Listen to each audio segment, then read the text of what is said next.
Nous allons parler d'imputation du CICE. Donc le crédit d'impôt est imputable, on l'a vu, sur l'impôt sur les sociétés ou sur l'impôt sur le revenu, donc de l'année au cours de laquelle les rémunérations sont versées. Donc ça ne pose aucun souci lorsque l'entreprise clôture son exercice avec l'année civile.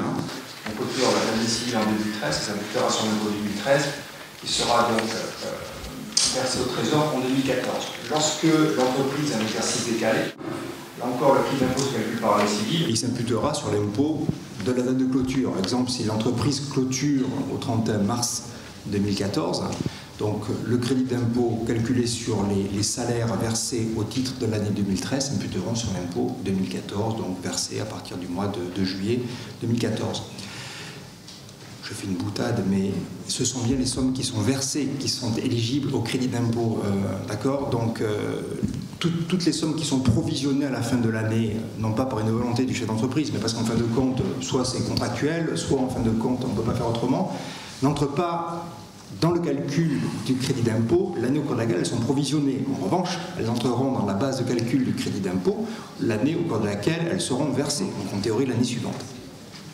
Donc, comme a dit M. Bézard, l'excédent du crédit d'impôt sur l'impôt qui sera dû à la fin de l'année constitue une créance sur l'État qui sera restituable au bout de 3 ans. Cependant, cette créance sera remboursée immédiatement pour les PME au sens communautaire. M. Bézard a précisé que c'était excessivement précis, les PME au sens communautaire, c'est vrai. Donc on se souvient que ce sont des entreprises qui ont moins de 250 salariés et dont le chiffre d'affaires est inférieur à 50 millions d'euros ou le total du bilan inférieur à 43 millions d'euros. Ça, c'est une définition assez classique, mais il faut distinguer trois cas quand même.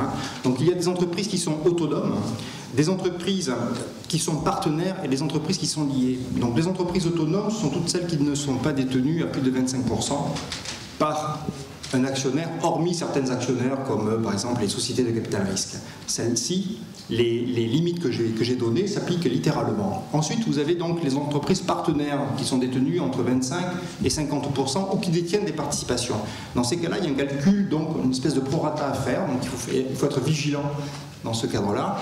Et puis les entreprises liées sont toutes celles qui sont détenues ou qui détiennent des entreprises à plus de 50%. Dans ces cas-là, on prend, pour le calcul des 250, enfin des seuils, on prend la masse donc des seuils de chacune des entreprises. Donc il faut faire attention à ce cas-là. Au niveau du préfinancement, donc la créance en germe peut être cédée à un établissement de crédit, mais je laisserai donc M. Champenois parler de ce sujet, qui maîtrise bien mieux que nous. Donc, tout au plus, précisons qu'il y a une seule cession par année civile, et puis que le montant qu'on peut imputer sur l'IS, c'est bien évidemment la partie du crédit d'impôt qui n'aura pas été cédée.